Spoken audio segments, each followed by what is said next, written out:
Hey everybody. It's one of those days, I'm telling you, but it's a good day. It's a really good day. I've been living the Shack commercial this morning, trying to get my printer going, and I finally got my questions printed on the front and back of the pages. I don't know why it does that, but it makes me angry every time. But hey, it is what it is. I've got ink on me. Look at this, just covered up in ink. It said I was out of the cyan. I don't know what that is. I guess it's the blue color. I grabbed my iPad to be able to see the questions there if I couldn't get them printed, but I did finally get them printed. I'm 11 minutes late starting the show, but guess what? I'm here. I'm thankful, and I'm going to put one of those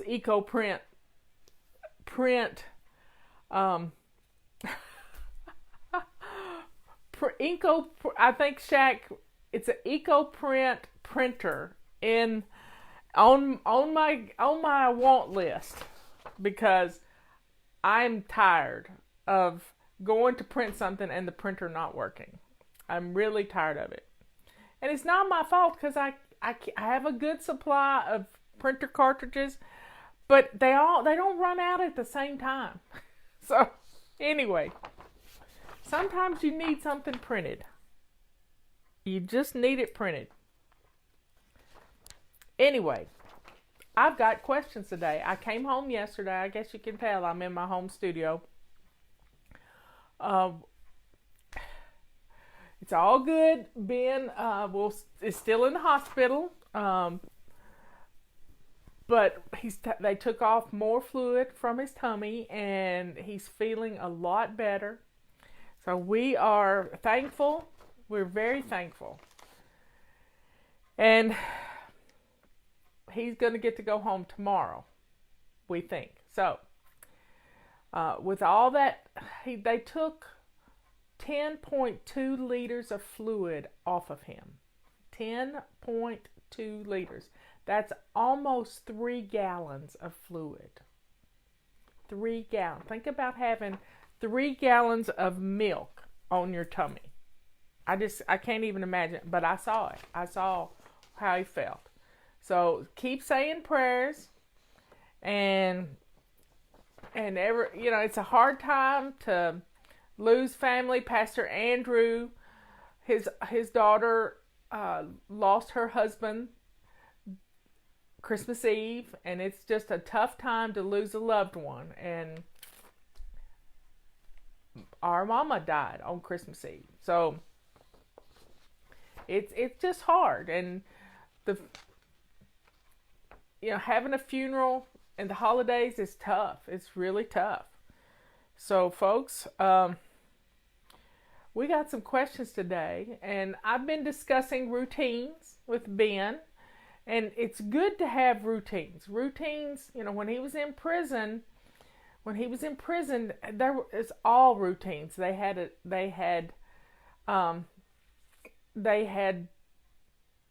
get up routine. He got up every day, got dressed to his lace up shoes. He shaved and fixed his hair, and he always looked good. And he takes pride in his appearance. But when you're ill, when you're sick, it's hard.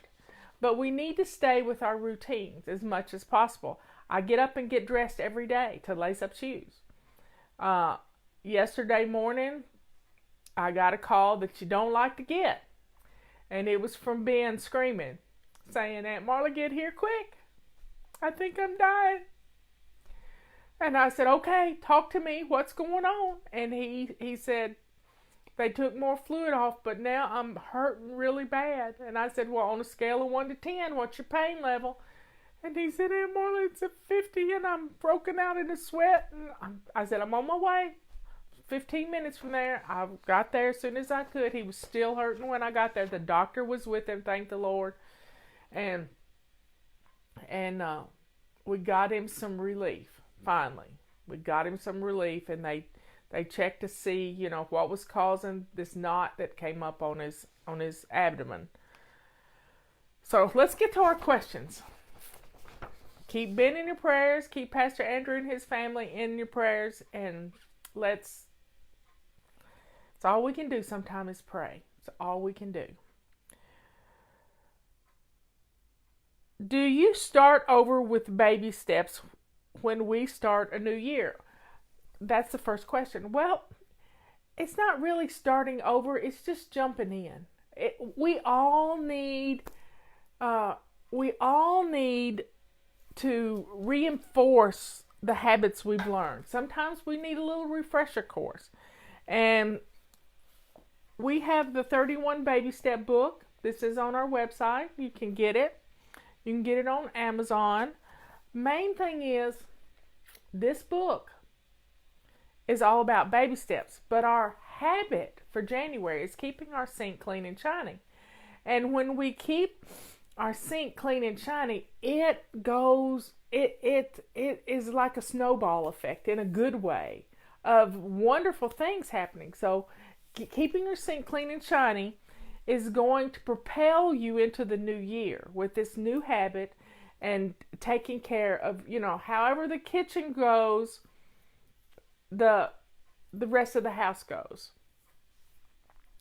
So always jumping back into baby steps is a good thing to do. It's a good thing to do. And you can do it with a book. You can do it with us. You can do it, just by making that. And I don't even like New Year's resolutions anymore. But when you affirm that you're going to do something every day, the habit sticks. It really does.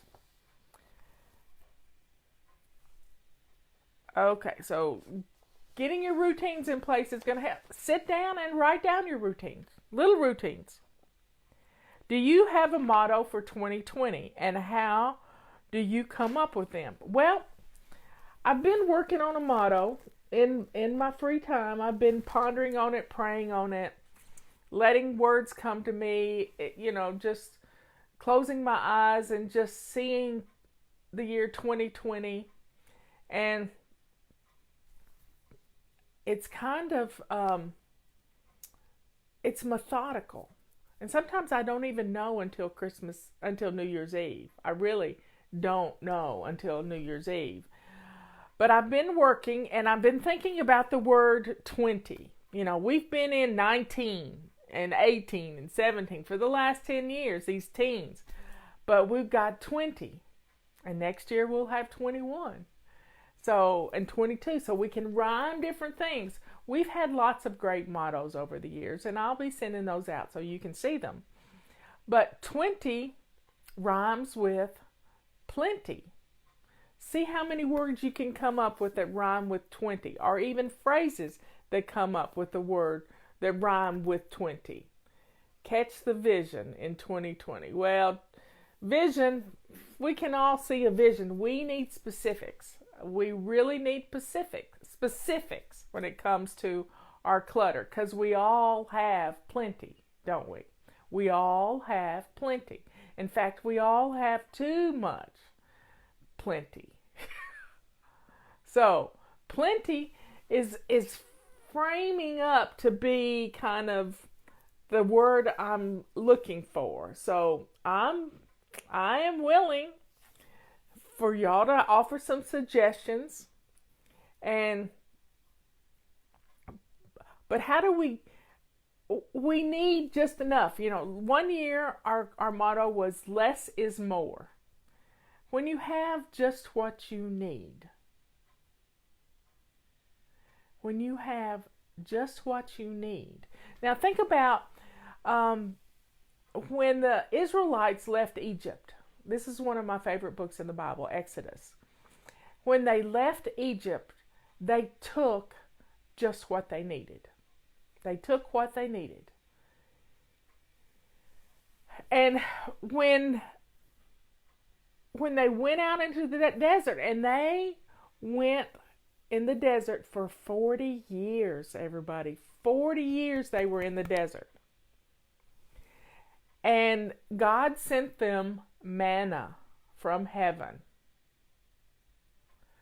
Sent them manna from heaven. And they were there was only one day they could collect more than they needed because they didn't collect on the Sabbath. So when you start looking at the manna coming from heaven and not having too much of it, because if they got greedy and they collected too much, the manna turned into worms. It turned into worms. So folks, we have enough. We have duplicates of everything. One time when we first started, we got a testimonial from Ireland, and this lady started decluttering her house. And decluttering is an important part of flying. If we don't get rid of our clutter, if we don't get rid of our overabundance, if we don't get rid of our plenty, our house is still going to be hard to keep clean. It really is. So we have to get rid of the clutter. We have to get rid of the clutter. I got to quit looking at the comments because I lose my train of thought. So I'm still working on the motto. If y'all have ideas, send them to flylady@flylady.net. Patty and Liz will get them to me. And we will come up with what the motto is going to be. And we've got to declutter. So declutter has to be in this. You need an action. You need an action in a motto. I mean, when I came up with my very first motto was to be somebody asked me what my personal motto was. And I didn't have one, but then it came to me. I just spouted it out. And what I said was to be a devoted, loving wife to my sweet darling. Isn't that simple? I wanted to be a devoted, loving wife to my sweet darling. And it was profound to me. And the other thing was to find joy in everything I do. Joy. I keep joy right beside me, right here. I have a little joy container that was given to me last year, and I love my little joy bucket. It's got my pampering stuff in it. Joy bucket. To find joy in everything I do and be a devoted, loving wife to my sweet darling. That was my motto. It was too long, because what I finally figured out is if I do the first part, if I find joy in everything I do, if joy overlights everything I do, then I am all these other things. A devoted, loving wife to my sweet darling. A devoted, loving aunt to my nephew. A devoted, loving mother and grandmother. That joy is the essence of who I am. But to find that joy, I have to take care of me. I came home yesterday. Ben had somebody else with him to watch over him. I came home to watch over my husband. So you see, finding that joy in everything you do and I like to pick a word for the new year too. Just a word. I don't know what my word's going to be yet. I don't even know if I had a word from last year. I probably did, but I don't remember it because I didn't focus on it. I usually put it on my bathroom mirror. Okay, we're going to come up with a motto. Y'all are going to help me. What is the best way to declutter my home? Should I start in one specific room? Well, I think starting in the kitchen with a shiny sink is a good place, because how the kitchen goes, the rest of the house goes. And that is a wonderful place to declutter. Now, we're zone 2. Let me find my calendar. Do you have your calendar yet? You need to get it ordered if you don't have it yet. I'm pulling it up right now. January. Okay, January 1st starts on next Wednesday, this coming Wednesday. Guess what? This is zone 2. Zone 2 starts on the 5th. Our hot melt sprint starts on the 6th because that's zone 2. We're going to start with our new habit in January, keeping our sink clean and shiny. I suggest that's the room you start in, decluttering. We've all got too much stuff. So get your calendar ordered and get a 20% discount. 20% discount if you use the word clutter-free. So I'd say start in the kitchen, even on January 1st. Start in the kitchen. And if you need to see some success, set your timer. Do 15 minutes of decluttering in your kitchen, 15 minutes in the living room, and 15 minutes in your bathroom. And then rest. Do crisis cleaning, decluttering. You can adapt this system for everything. What do I do when I catch myself sabotaging my hard work? Well, I don't know how you do that, but we'll see. It seems like I'm the one who starts cluttering up what I cleaned last month. Am I going back to the clutter because I'm more comfortable with clutter and don't think I'm worthy of having a home that I'm proud of? Well, what happens is we get in a hurry. I don't think you really want to go back to clutter, but we get in a hurry, and what we don't do is put things back where they belong. Think about it. When I first became a county commissioner for 6 years, I asked my clerk, Sandra, I said, how do you keep your house clean? And I got a funny story to tell you, so remind me about the funny story. So how do you keep your house clean? And she looked at me like I had two heads, and I said, well, I really want to know. I've got the house clean, but Thanksgiving isn't for a week, and my new mother-in-law's coming, and I we're having Thanksgiving at our house for the first time. And she looked at me and she said, Marla, it's simple. Simple? Okay, tell me simple. I need simple. She said, if you get something out, my granny always said, everything has a place and everything in its place. And Sandra said, if you get something out of its place, use it and then put it back where it belongs. So you get something out, you use it, and then you put it back. And the example I can use is, say you need to write a check. Well, not many people write checks anymore, but say you need to write a check. You get your checkbook out, you write the check, and you leave your checkbook on the dining room table. And if you put one thing on that table, it expands. It's like rabbits. It just keeps growing and growing and growing. So if you get something out, put it away. And sometimes at the top of every hour, you just need to stop. When the clock chimes, just stop, look around the house and see what's out of place. It's that simple. Hey, Jay. That's my brother-in-law.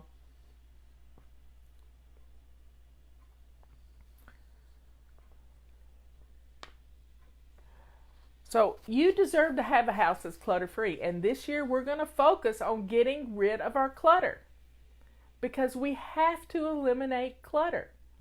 Because clutter means, if you've got clutter, you've got too much. Clutter aplenty. It's going away. How do I change the words I say to myself? Let's see if I think it printed this thing twice. How do I change the words I say to myself? Well, on New Year's Day of 1999, I made 2 New Year's resolutions. One was to get organized. Yeah, what's that? We have no idea. When we're disorganized, we just know we're not organized. But we don't know where to start. And that's when I decided to start with my shiny sink. Because I made a big long list of a routine I needed to do every day, and it was 52 things, and it was the front and back of a sheet of paper, and I thought, I just started beating myself up. And then I realized how ugly I was to me. Saying terrible things to myself, And so I made another New Year's resolution. And that New Year's resolution was to be kind to me. To be kind to me. So when I heard myself say something like I don't even want to say the words. When you hear yourself say something derogatory and hateful toward your own self in your head or coming out of your mouth, you got to stop and you got to turn it around to something positive. Recognizing it is the hardest part.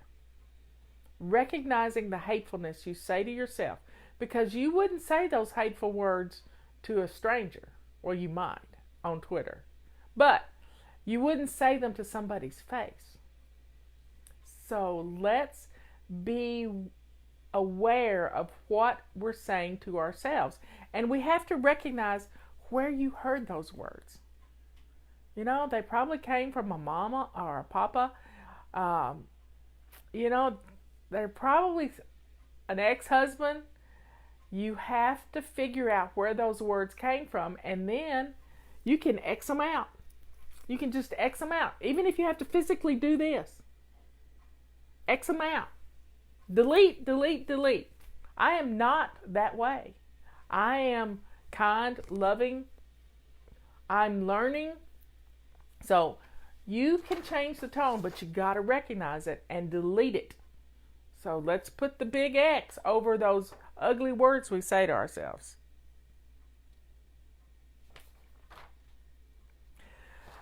You have such a sweet relationship with Robert. How can I have that with my husband?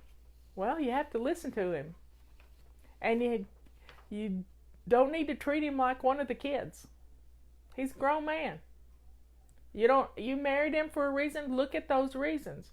And if you need to get a baby picture of him and put it on your phone so you see his baby picture, just remember, he's a child of God. And you have to love him. And, you know, relationships are not a 50-50 proposition. They're not. That's today's musing. Relationships are not a 50-50 proposition. It's each one of you giving 100% to the other person. Now, my husband has gone above and beyond for the last 2 months with me being away from home. I've never been away from home this much.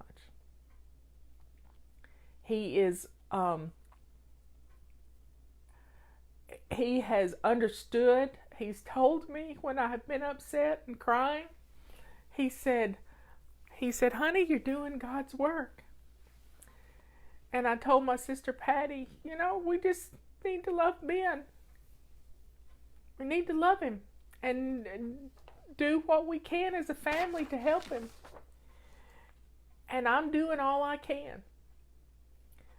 So folks, having a relationship is all about loving that other person with 100% of you, going above and beyond, because when you do that, you reach that 50%, even though the other person probably doesn't think you're doing 50%. But if you're doing everything you can, then wow, you're going to have a great relationship. And listen and take time for each other. The kids are going to grow up. They're going to grow up, and they're going to leave the nest, and it's just going to be the two of you left. Just the two of you. So take time to nurture that relationship all along the way. I came home. Ben made me come home for Robert's birthday. He made me come home for our anniversary. I'm home now. I did stay with Ben during Christmas because I just couldn't see him being in the hospital all alone during Christmas. He didn't hardly know what day it was, but, you know, he wanted to know if the mail came, and it didn't because it's Christmas. But we just have to give, when you love someone, and that includes you, you give 100%. You give 100%. And you do everything you can to show that person the love. And that's how you have a good relationship. And we talk on the phone. Robert and I, when I'm gone, we talk on the phone 2 or 3 times a day. Because I've always got, he's my personal encyclopedia. He's my personal Google. Okay. How many people wrote to you in 2019, and do you answer all of them? I don't know that. The answer to that. I read your testimonials. I read them every day. I go to sleep reading those. I don't have a clue how we get hundreds of thousands of emails a day, and Patty and Liz deals with the messages on Facebook, and Patty deals with the email messages, and Kathy deals with the questions about product and stuff. I don't have a clue how many messages we got. I know when our server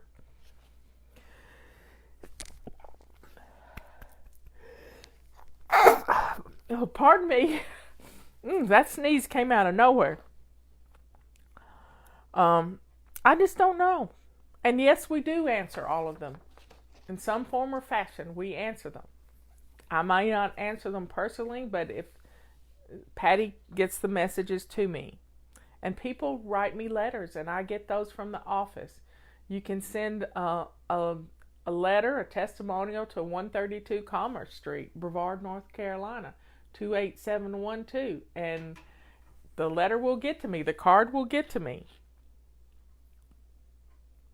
Okay, after Christmas, I have glitter everywhere. Don't you hate that? From wrapping paper and ornaments. Will the feather duster get glitter off the furniture? Yep, it will. Feather duster will get glitter off the furniture. Purple rags get glitter off the furniture. Silver rags get glitter off the furniture. The carpet sweeper does a pretty good job of getting up. I'm not getting sick. It's just, it's dry air, and I think that's what it is. I need my nose spray. My saline nose spray. How can we make 2020 a better year? Routines. I don't have my iPod in here. I take it with me and it's in the car. Routines. They keep us hopping. Routines are the cure for making 2020. Routines will change your life. Routines, you are on automatic pilot. Tape roller works too. I like my little roller for lint and stuff. I remember you saying you were trying to help the country by making as many products as possible outside of China. Have you been able to find some new manufacturers? We're still looking.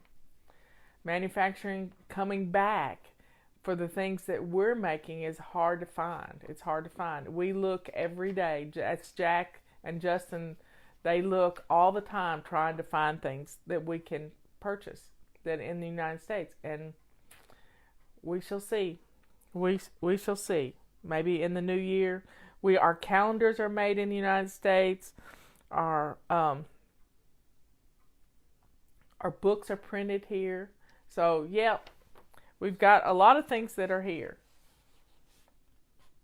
Feather dusters are made in Canada. So that's staying in North America.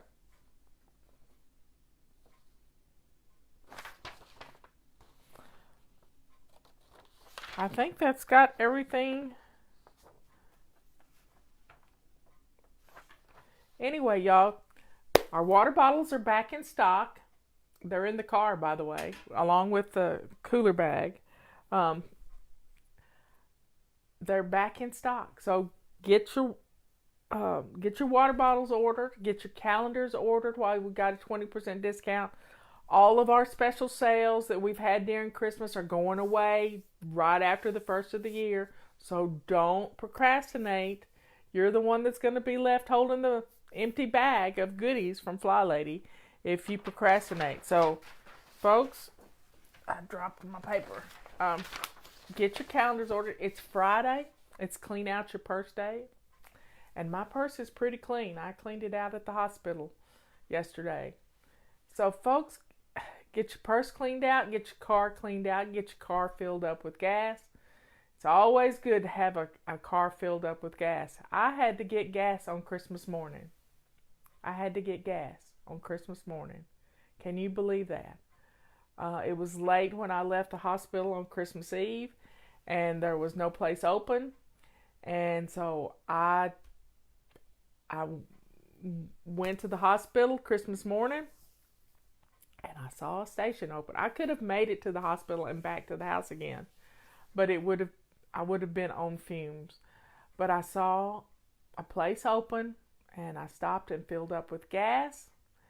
And I went inside and I told the man that was working, thank you for being here. Because I was thankful to have a tank of gas. So the funny story, let me think of what the funny story was. Now my sister Patty, I'm telling the story on my sister Patty. She's just married into a big family. And every year on the 26th, they get together. Instead of doing it on Christmas Day and Christmas Eve, the brothers and the sisters and the nieces and nephews kind of get together. And they all picked Patty's and Phil's house to come to their house. And you know why they picked it? Because Patty's house and Phil's house is always clean. Do you know why it's always clean? Because she has routines.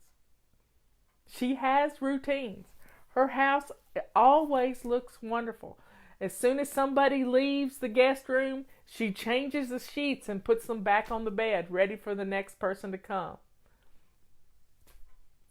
This is wonderful. She had 35 people to her house last night. Dina says she's a lot like Granny. Granny's house was always clean and pretty too. But when you don't have a lot of stuff, when you don't have a lot of clutter, her house doesn't have a lot of furniture. So there's not that many flat surfaces to pile things on. Everything has a place, everything in its place.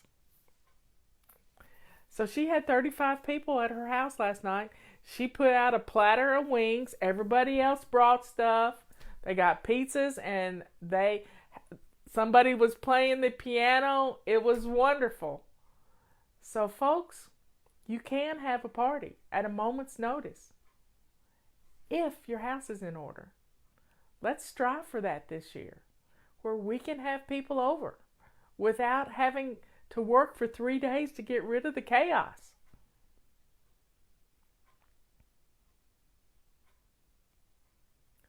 So everybody, y'all have a good day. I've got lots to do. And just, the normal everyday routines. And let's spend some time, thinking about the motto, getting our routines back. I've got some laundry in the washing machine. I put it in as soon as I walked in the door last night. I put my dirty laundry in the washing machine, and it did it, and I'm going to put it in the dryer right now so I can fold it right quick. I got another load that was here at the house that I need to do. So routines, they give us hope. A shiny sink gives us hope. And I think there's another cup of coffee in my future. So get your water bottles, get your calendars ordered, because after the first of the year, these sales we got going on now are going away. Don't put it off. I love you all. I will talk to you later. Bye.